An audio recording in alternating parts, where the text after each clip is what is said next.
নমস্কার বন্ধুরা, আজ বানিয়ে নেব রুই মাছের ধোকা। তার জন্য রুই মাছটাকে আগে থেকে ভিনিগার ও নুন হলুদ মাখিয়ে রেখে দিলাম। এবার ভেজে নেব। রুই মাছটাকে ভেজে নিয়েছি। এবার রুই মাছের কাঁটা ছাড়িয়ে নেব। তারপর কড়ার মধ্যে কালো জিরে ফোড়ন দিয়ে পেঁয়াজ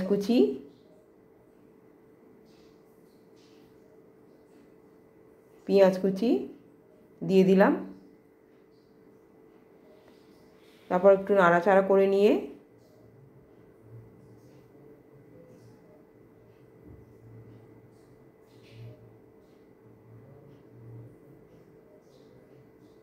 আদা রসুন বাটা দিয়ে দিলাম।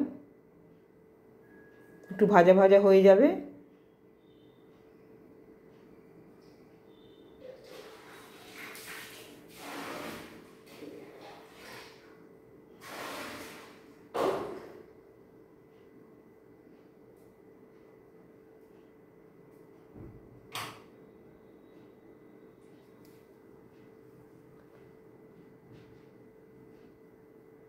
কষিয়ে নেবো একটু। তারপর নুন, পরিমাণ মতো হলুদ, তারপর ছোলার ডাল বাটা,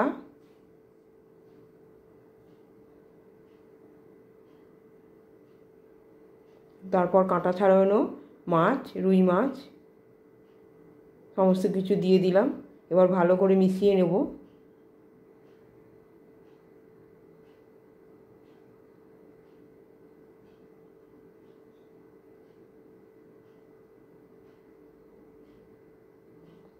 তা মেশানো হয়ে গেছে। এবার আমি চিনি আর লঙ্কার গুঁড়ো দিয়ে দিলাম, আর একটু গরম মশলাও দিয়ে দেবো।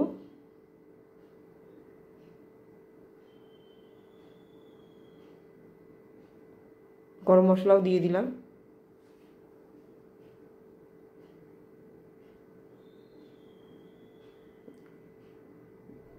পুরটা তৈরি হয়ে গেছে। এবার একটা প্লেটের মধ্যে সর্ষের তেল মাখিয়ে পুরটা ঠান্ডা করতে দেব।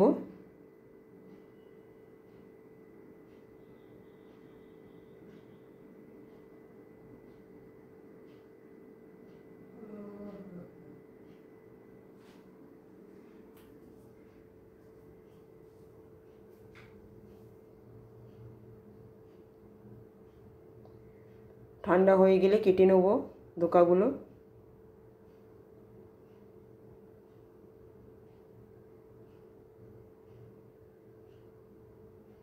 আস্তে আস্তে কেটে নিতে হবে ধোকাগুলো।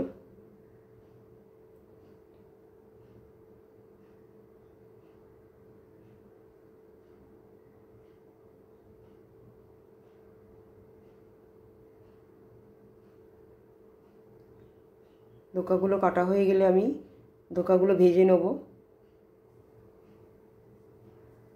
ভাজা হয়ে গেছে ধোকাগুলো।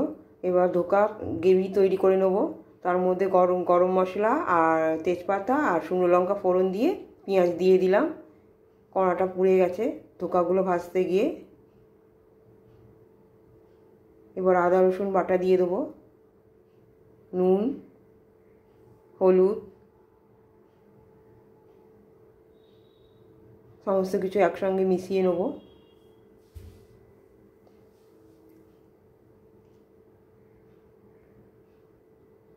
কাশ্মীরি লঙ্কার গুঁড়ো, লাল লঙ্কার গুঁড়ো সব কিছু দিয়ে দেবো।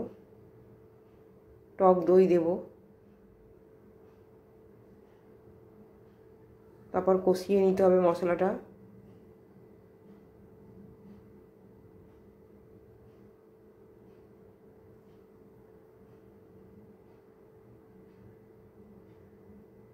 ভালো করে কষিয়ে নিতে হবে।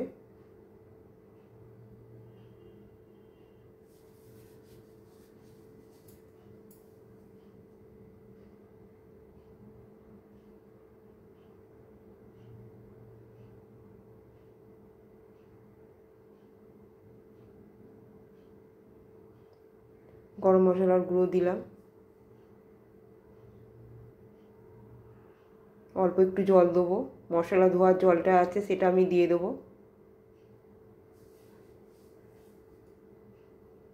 এবার ধোকাগুলো তার মধ্যে দিয়ে দেবো। ফুটে উঠলেই তৈরি হয়ে যাবে ধোকা।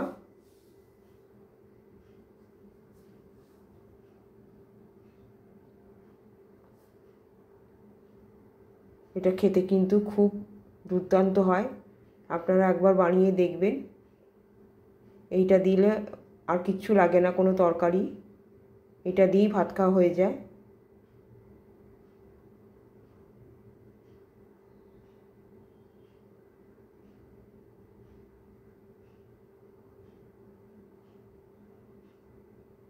একটু ঘি দিয়ে দিলাম।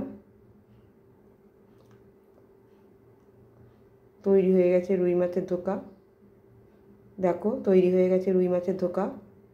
ভিডিওটা ভালো লাগলে লাইক করবেন, পাশে থাকবেন। টাটা।